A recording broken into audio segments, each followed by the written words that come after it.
Donald Trump wants to destroy not only the city, but the country, and eventually he could destroy the world. He wants to sow total chaos, which he's succeeding in some areas and places to do. On January 6, 2021. That day, I was brutally assaulted.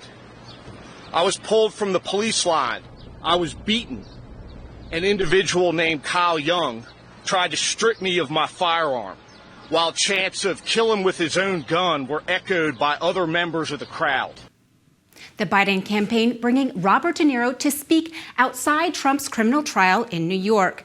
The actor railed against Trump and provided counter-messaging to the legal proceedings going on inside the courthouse. Standing with two former Capitol police officers, De Niro slammed Trump for his role in the January 6 attacks. It's a critical day in Trump's trial, with both sides delivering their final pitch to jurors. The former president is facing 34 felony counts, carrying a maximum sentence of 4 years each. Trump has denied any wrongdoing as the historic case comes down to its final days. The Hill's White House reporter Brett Samuels joins us. Brett, glad you're here. Lots to unpack. Let's get right to it. This is really the dramatic ending here to this trial. Brett, how bad would a guilty verdict be for Trump politically, or could it instead maybe improve his standing with his supporters? That's the big question as we approach the end of this trial, which has lasted for the better part of 6 weeks here. A guilty verdict certainly would not be good for Trump on paper. He'd be running as a convicted felon. That is something that Democrats and the Biden campaign would surely remind voters every opportunity they could, that Trump is, the first person ever to seek the White House as a convicted felon. But on the flip side, as you mentioned, there's this idea that Trump and his base will only be further fired up. They'll be further united by this idea of Trump, being targeted by the government, targeted by prosecutors. So either way, I expect Trump to use guilty or not guilty. Trump will use the outcome to sort of fire up his base, either as a sign of vindication or as a sign, if he's found guilty, that they need to further rally around him heading into November. Brett, if Trump is found guilty, what's next? Can he appeal? How long would that type of process really take? Yeah, so Trump can appeal if he's found guilty, and there's pretty much every expectation that he will appeal if he is found guilty. That would go to an appeals court in New York State, and that process could take some time. So, certainly that would drag out and further be another storyline headed into the election of Trump appealing this ruling. But at the same time, if he is found guilty, whether the appeal is decided before the election or not, certainly the Biden campaign and Democrats will try to brand Trump as a convicted felon and really make that initial guilty verdict stick. Legal processes can take some time, but all eyes will be on that courthouse in New York this week. Now, Brett, Trump and RFK Jr. got a rather icy reception at the Libertarian Convention in Washington over the weekend. Trump was even booed and heckled on the stage. Are these potential voters here? Why pitch to libertarians? Yeah, it's a great question that you might, find people asking, given that sort of icy reception that you mentioned, especially that Trump got, where he was pretty routinely heckled as soon as he took the stage and anytime he spoke about himself or his record. This was an opportunity for Trump, at least, I think, to target some of these voters who might be considering voting for a third party candidate like RFK Jr. In what's expected to be a really close election between Trump and Biden, especially if you have these third party candidates. It can really be important if Trump is able to peel off a sliver of those libertarian voters, get them to back him instead of RFK Jr. That could be really important in some states like Michigan, Wisconsin, Pennsylvania, where the margins are going to be really thin. And for RFK Jr., he's running as an independent technically, but maybe his best chance to actually make waves in this election in November would be to have the support of something like the Libertarian Party, where there's sort of a devoted block of voters who might fall in line behind him. So certainly there are benefits for both candidates, but as you mentioned, sort of the icy reception and the boos that they heard are a sign that these voters won't be easily won over. Now, Brett, Trump has refused to accept the 2024 election results in advance, but many GOP lawmakers aren't willing to go down that same road with him. Who are the Republican holdouts saying they do stand with Trump on this, and what is their motivation to do so? Yeah, well, fittingly, some of the Republicans who we've heard have been most sort of coy or skeptical about accepting the 2024 results are some of the folks who I think are vying to join Trump on the ticket as his vice president, as his running mate, or perhaps maybe have an eye on a cabinet slot if Trump is reelected. We've heard Senator Tim Scott, for example, has sort of dodged these questions around whether he'll accept the 2024 election results. Senator J.D. Vance, another vice presidential contender, said that he would accept the results if there's a fair election, sort of a similar caveat to what we've heard from Trump, where he puts these conditions on accepting the results. So a lot of these Republicans who are sort of echoing his language are the ones who are either A, staunch Trump allies, or B, have the motivation, as you said, that they may be eyeing a spot on the Republican ticket alongside Trump. So there's reason for them to sort of echo Trump's skepticism here. Now, turning to the Middle East, there's growing global outrage over an Israeli airstrike that killed dozens of civilians in Rafah. Israeli Prime Minister Benjamin Netanyahu is now calling it a tragic error. Could this potentially be the final straw for U.S. support for the war in Gaza?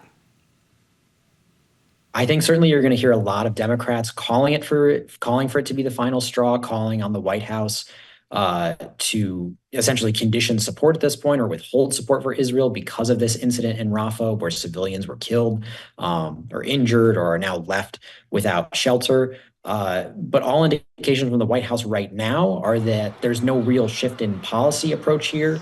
I think they're going to be looking for Israel, as we've heard, to own up to this, to own up to their responsibility for this incident in Rafah.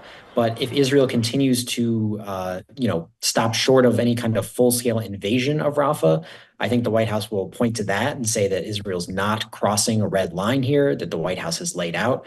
So certainly all eyes are going to be on President Biden and what he decides to do here in the wake of this rather tragic incident in Rafah. But initial indications are that there's not going to be a massive change in policy because of this incident, though I would expect folks like Bernie Sanders and others will protest that decision from the White House.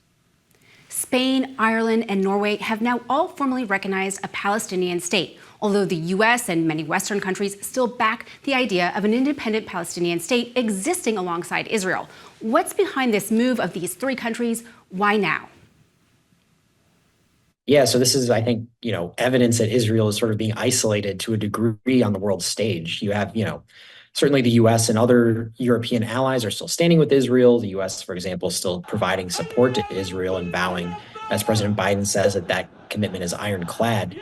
But some of these countries, Spain, Norway, Ireland, they are sort of isolating Israel here. They're saying that they're recognizing a Palestinian state, and that is, basically a very formal way of sort of saying that they don't approve of Israel's conduct in this war against Hamas, that they don't approve of what's happening in Gaza. And so while major allies like the U.S. have yet to do this, I think it is a sign of sort of the growing discontent on the world stage with how Israel is prosecuting this war.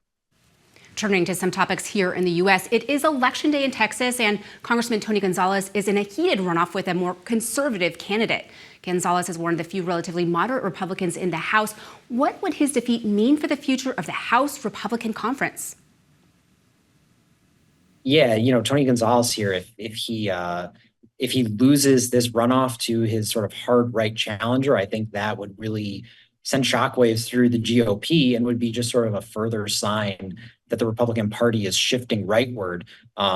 This is his primary challenger here is somebody who's backed by Matt Gaetz, who's backed by members of the Freedom Caucus. So there's a sort of internal dynamic, this internal fighting amongst folks in the GOP.